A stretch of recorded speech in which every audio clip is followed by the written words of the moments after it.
DXDB.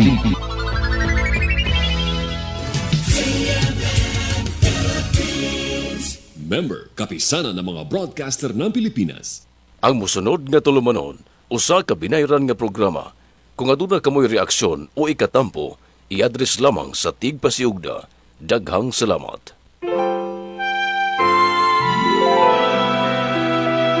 Maayong gabi mga binati namong tigpaminaw. Mabati ninyo nining tatnaa ang tulumanong Buhing Pagtuo. Dinhi magisgot-hisgot kita kung ang inadlaw-adlaw natong gibuhaton nahisubay ba sa atong pagtuo. Mag-inambitay usab kita sa atong mga kasinatian. Busa ang Buhing Pulong Community sa City of Malaybalay. Nagdasig kaninyo sa pag-uban kanamo ning programa sa radyo sa panghinaot nga motubo ug mamunga unta ang atong pagtuo diha sa atong mga buhat. Buhing Pagtuo.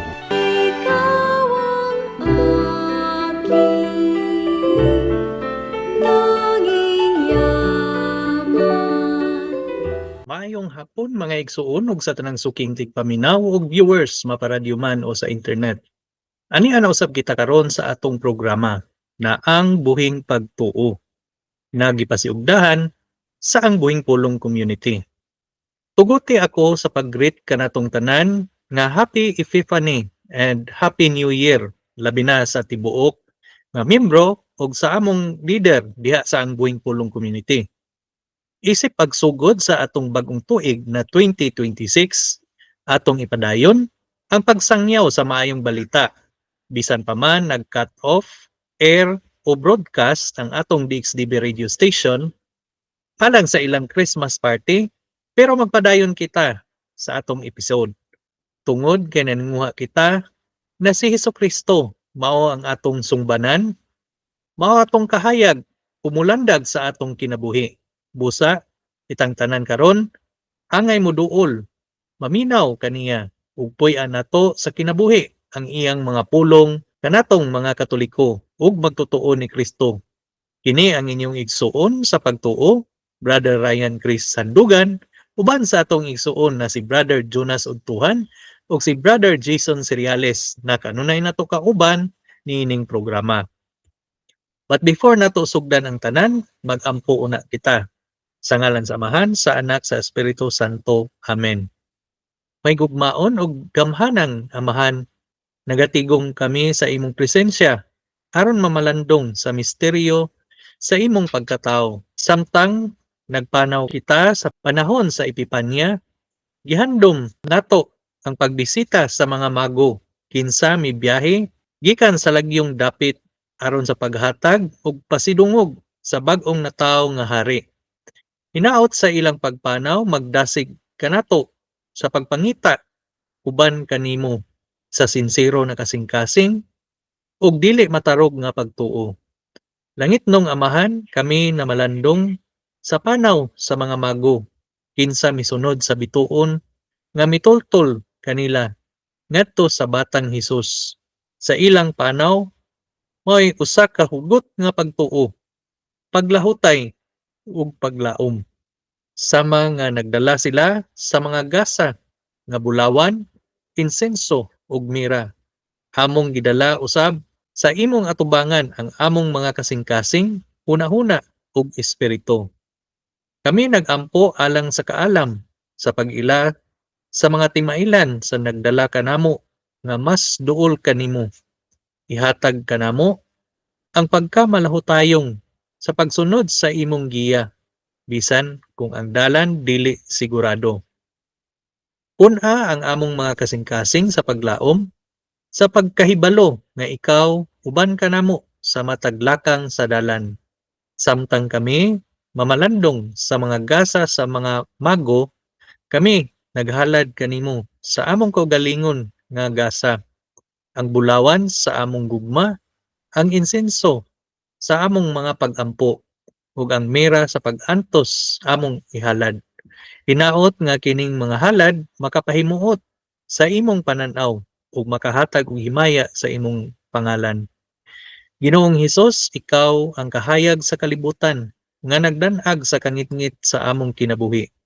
Ingon nga ang mga mago gitultulan sa bituon. Kami nangayo sa imong giya sa among adlaw-adlaw nga kinabuhi. Tabangi kami sa pag-ila sa imong kabubuton ug sa pagsunod sa dalan sa imong gibutang sa among atubangan. Hatagi kami og kaisog sa paglakaw diha sa pagtuo, pagsalig sa imong balaang plano. Hinaot na kami mahimong instrumento sa imong gugma ug kalinaw, ipaambit ang maayong balita sa imong pagkatao sa tanang namong masugatan. Alang usab, giampo namo ang mga lahi-lahi na community ug lumilihok sa simbahan.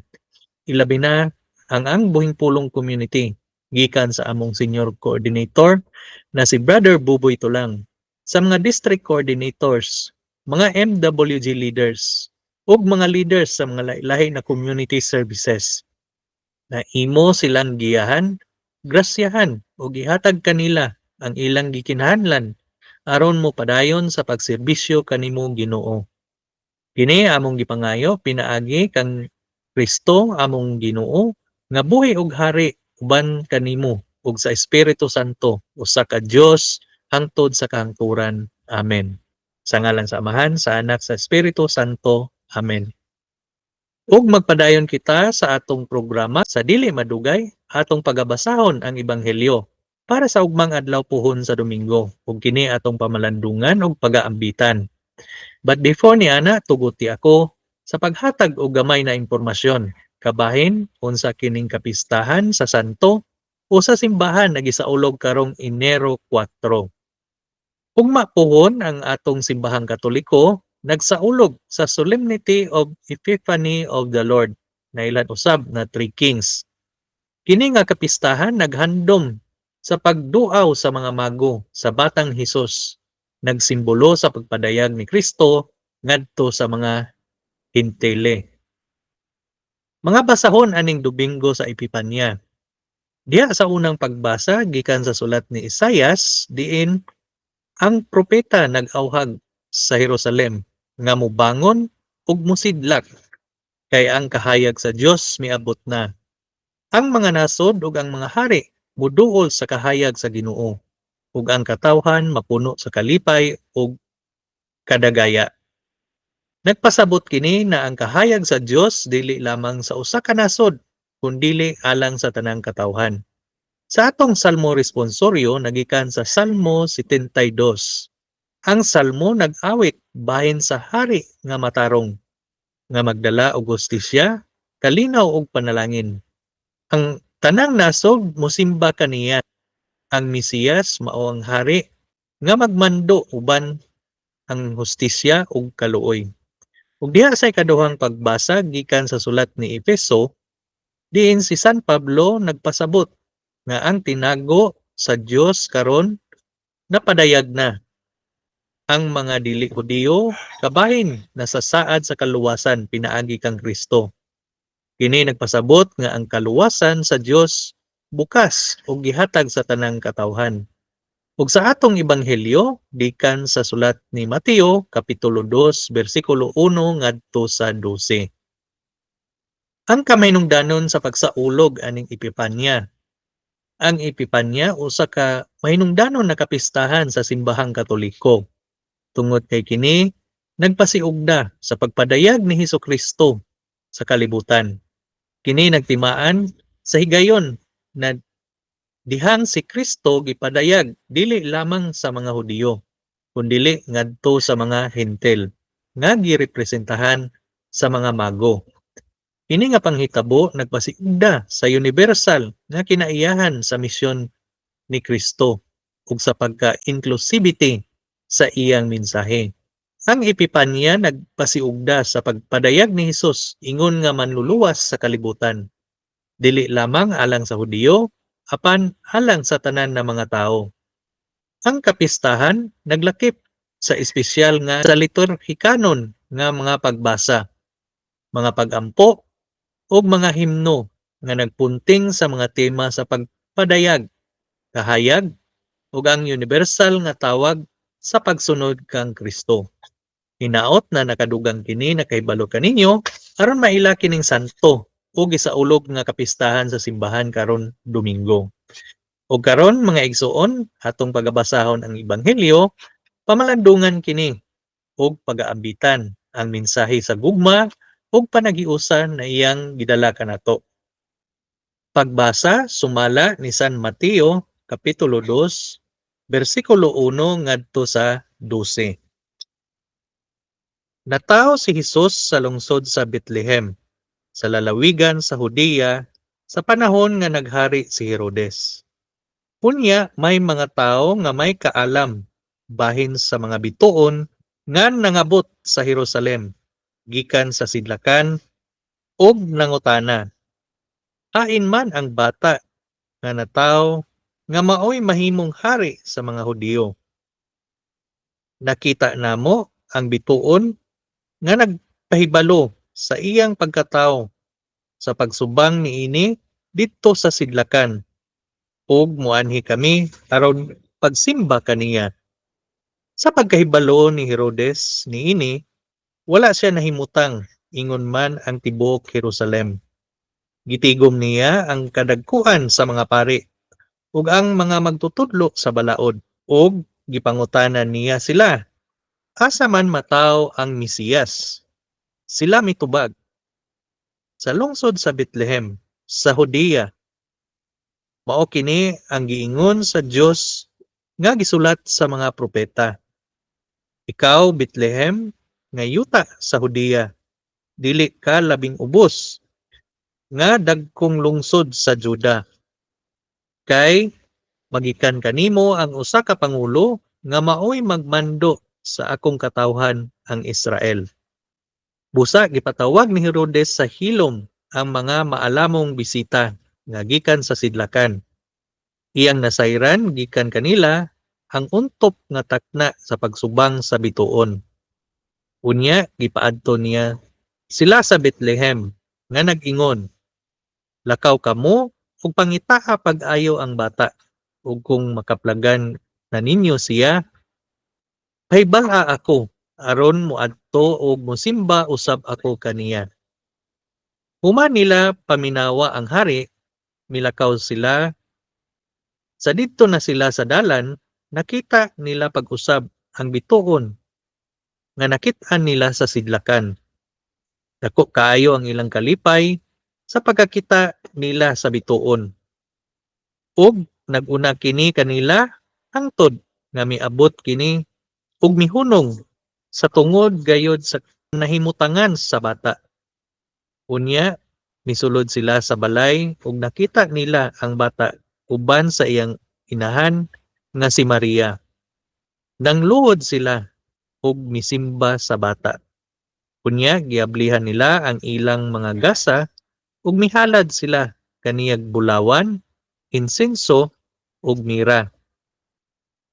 Pinaagi sa damgo, ipahimatnungan sila sa Dios nga dili sa pagbalik ngadto kang Herodes. Busa na mauli sila agi sa laing dalan.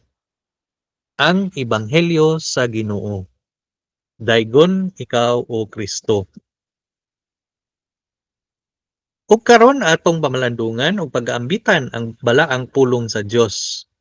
Ang Ebanghelyo sa nilabay na Domingo naghisgot kabahin sa balaang pamilya ni Hesus, Maria ug ni Jose. Sa atong Ebanghelyo karon, ang sentro na tema mao ang unibersalidad sa pagpadayag ni Kristo isip hari nga gikan sa Dios dili sa kalibutan. Ang Ebanghelyo ni Mateo nagsaysay sa pagduaw sa mga mago na ilhan usab kinsa mibiyahe gikan sa sidlakan aron sa pagpangita sa bag-ong natawo nga hari sa mga Hudiyo. Ang ilang panaw nagsimbolo sa tibuok kalibutan nga tawag sa pagpangita pag-ila kang Hesus ingon nga manluluwas. Bisan pa sa nagkalain-laing kultura o relihiyon, ang mga mago gigiyahan sa usa ka balaang ilhanan, ang bituon, nga mitultol kanila ngadto sa ubos nga puloy-anan ni Hesus didto sa pasungan. Usa sa mga sentro na tema niini nga tudling mao ang unibersalidad sa pagpadayag ni Kristo. Ang mga mago nga nagikan sa hintel na mga nasod miila sa balaang pagkahari ni Hesus nga nagpasiugda nga si Hesus mianhi alang sa tanang tao, dili lamang sa mga Hudiyo. Kini nga asoy nagpasiugda sa pagka-inclusivity sa misyon ni Kristo ug pagdapit sa gihatag sa matag tawo sa pagsugat kaniya ug magbag-o pinaagi sa iyang gugma ug grasya. Mga mahinungdanon na mga gasa. Ang mga gasa nagi-presentar sa mga mago ang bulawan, kamangyan ug ang mera. Ang matag usa adunay dakong simbolo o kahulugan. Bulawan, kini nagsimbolo sa pagkahari ni Hesus. Pag-ila kaniya isip hari sa mga hari. Ang frankincense, kini nagrepresentar sa iyang Diosnon nga kinaiya ug parianong tahas nga gigamit sa pagsimba ug pagampo. Ug ang katapusan is ang mira. Kini naglandong sa iyang pag-antos ug kamatayon. Kay gigamit kini sa pag-imbal samar, nagpunting sa iyang katapusang sakripisyo alang sa katawhan. Kini na mga gasa nagpasabot sa pag-ila sa pagkatao ug misyon ni Hesus. Sila usab nagpahinumdom kanato sa lain-laing nga paagi nga kita makapasidungog ug makasimba kang Hesus sa atong kaugalingon nga kinabuhi. Ug alang sa reaksyon ni Herodes ug ang pagkigbisog alang sa gahom, diin si Haring Herodes nakabalita bahin sa bag-ong natawo nga hari. Lahi kayo ang reaksyon sa mga bago. Ang kahadlok ni Herodes ug ang misunod nga mga aksyon sa pagtawag kang Hesus nagpadayag sa hulga nga gipahinabo sa mensahe ni Kristo ngadto sa yutan-on nga gahom ug hakog nga mga ambisyon. Kini nagpasiugda sa nagpadayon na pakigbisog tali sa gingharian sa Dios ug sa kalibutanon nga otoridad. Ang reaksyon ni Herodes nagsilbing pasidaan batok sa pagdumili sa pagdawat sa pagkasoberano sa Dios ug sa sangputanan sa pagpilig sa gahom kaysa pagtuo. Kabahin usab sa mga tubag no sa mago. Ang panaw sa mga mago ug ang ilang tubag sa pagpangita kang Hesus nagsilbing modelo sa atong kaugalingon na espirituhanon na panaw. Ang ilang pagkamakanunayon, pagpaubos ug pagtahod mao'y hiyas nga angay sundon.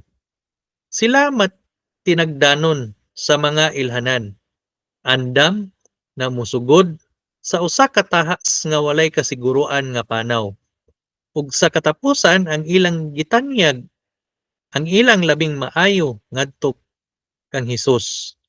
Ang ilang panag-ingnan nagdasig kanato sa pagpangita kang Hesus uban sa bukas nga kasing-kasing sa pag-ila kaniya nga mapaubsanon ug wala damha nga dapit sa atong kinabuhi. Alang sa akong personal na pamalandong niining ebanghelyo nato karon, una is kabahin no sa istorya sa tulo ka mago nga nagbisita sa batang Hesus. Mga igsuon kini nagpahinuklod kanako sa akong kaugalingon. Isip magtotoo ni Kristo, sama ba ako sa mago o si Herodes? Ang tubag is sama ako sa mga mago. Bisan pa man ang mga mago dili Hudiyo o Kristiyanos, apan ako usa ka binunyagan sa ngalan ni Kristo. Buhaton nako ang susama nga gibuhat nga magduol kang Kristo kanunay sa akong tibuok nga kinabuhi.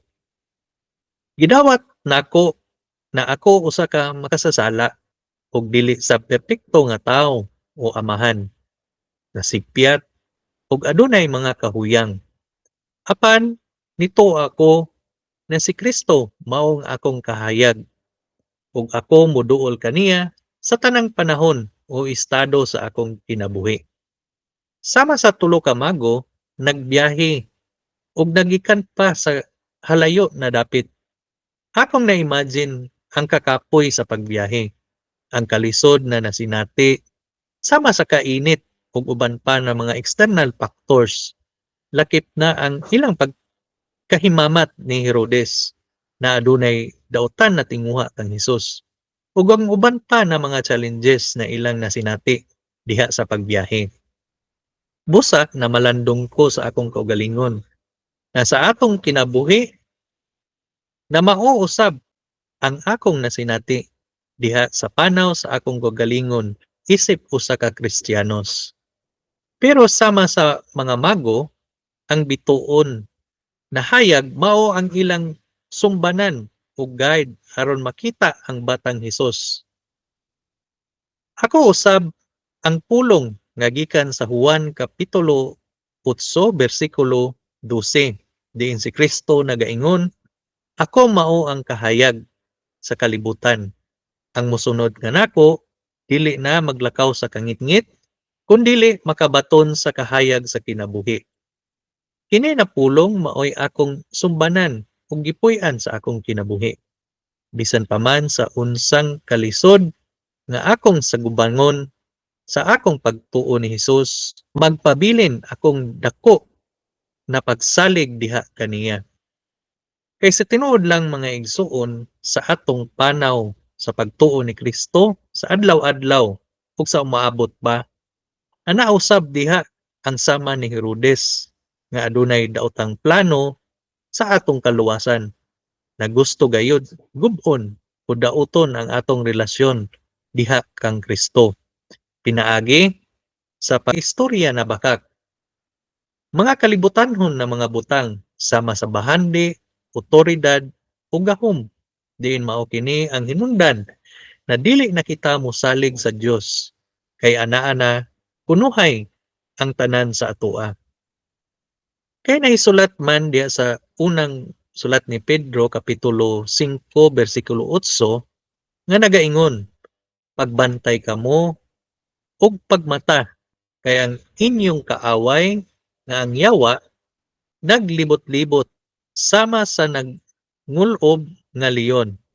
Nangita kung kinsa ang iyang lamyon.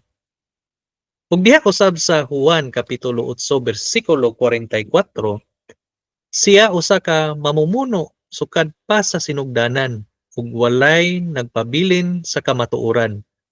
Kay walay kamatuoran diha kaniya, siya ang amahan sa bakak. Ikaduha is kung adunay tulo ka gasa ug maayong gibuhat ang mga mago ngadto kang Hesus, isip isa ka Kristiyano. Unsa usab nagasa buhat nga akong mahatag diha kang Kristo. Para kanako mao kini ang akong mabuhat ug mahalad ni Kristo sama sa tulo ka mago. Una is ang pagkamapainobsanon nga kasing-kasing sama sa pagluhod sa mga mago. Sa wala pa sila mihatag sa ilang gasa, miluhod una sila. Ang akong pagpaubos sa kaugalingon nagpasabot ang pagdawat nga nagkinahanglan kita kang Hesus sa atong adlaw-adlaw nga kinabuhi. Kaduha is ang pagsalig ug pagpangulo ni Hesus sa akong kinabuhi. Sama sa bulawan. Ang bulawan simbolo sa pagkahari. Sa atong panahon karon, ang bulawan nga atong gihalad mao ang hingpit nga pagsalig ug ang pagdawat kang Hesus isip hari sa atong kinabuhi. Kini nagpasabot ang pagsunod sa kabubuton sa Dios dili ang atong kaugalingon nga kagustuhan. Ikatulo is ang atong pagampo ug pagsimba sama sa insenso. Ang insenso simbolo sa pagdaig ug pagampo. Gikinahanglan ang atong matinud-anon na mga pagampo, pagsimba ug pagpasalamat. Dili lang kung anaata sa simbahan, kundi sa adlaw-adlaw nato nga kinabuhi.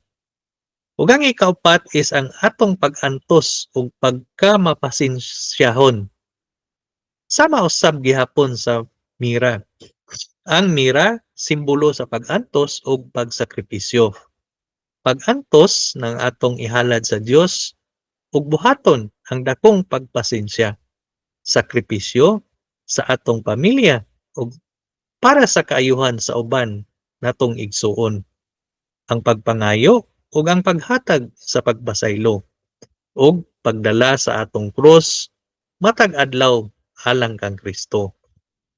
Ug ang katapusan is ang paglakaw sa bag-ong dalan o kinabuhi nga nagbag-o.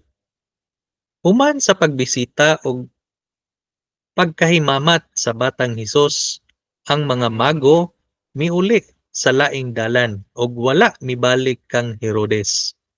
Kini mga igsuon nagkinahanglan nga magkinabuhi kita nga magbag-o ug magbiya sa mga sala ug magpili sa dalan sa kahayag ug kamatuoran diha kang Kristo. Ug kana lang akong maipaambit diha kaninyo mga igsuon nga magpanaw kita uban ni Hesukristo kay siya hari sa atong kinabuhi ug ang bugtong naman luluwas. Sa katapusan, akong hiusaon ang mga punto ug importanteng mensahe niining ebanghelyo. Sa niini natudling sa atong ebanghelyo karon diya ni San Mateo kapitulo 2 bersikulo 1 ngadto sa 12, nag-asoy sa pagduaw sa mga mago gikan sa sidlakan ngadto sa bag-ong natawo nga si Hesus didto sa Bethlehem. Gitutulan sila sa usa ka bituon, ang mga mago nangita sa hari sa mga Hudiyo ug nakaabot dito sa Jerusalem. Din sila nangutana bahin sa iyang nahimutangan. Apan si Haring Herodes natugaw sa balita, sikretong nakikita sa mga mago ug gisugot sila sa pagpangita sa bata ug sa pag-aho balik kaniya. Gitultulan sa bituon ang mga mago ngadto sa balay din ata si Hesus ug sila nalipay pag-ayo sa pagkakita kaniya. Nagtanyag sila og mga gasa nga bulawan, insenso ug mira ug misimba kaniya. Gipasidad-an sila pinaagi sa usa ka damgo nga dili na mobalik kang Herodes. Busa miagi sila sa laing ruta sa pagpauli.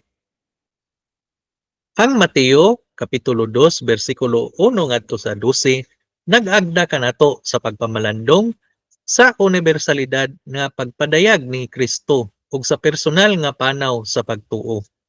Sama nga ang mga mago misunod sa bituon sa pagpangita sa bag-ong natawo na hari, kita gitawag sa pagsunod sa kahayag ni Kristo sa atong kaugalingon nga kinabuhi. Ang ilang istorya nagpahinumdum kanato nga ang pagtuo usa ka panaw nga nagkinahanglan og paglahutay, pagpaubos, pagkaandam sa paghalad sa atong pinaka maayo ngadto sa Dios. Ug sa katapusan kini natudling naghatag og gibug-aton sa atong pagkamahinungdanon sa pag-ila ug pagpasidungog kang Hesus.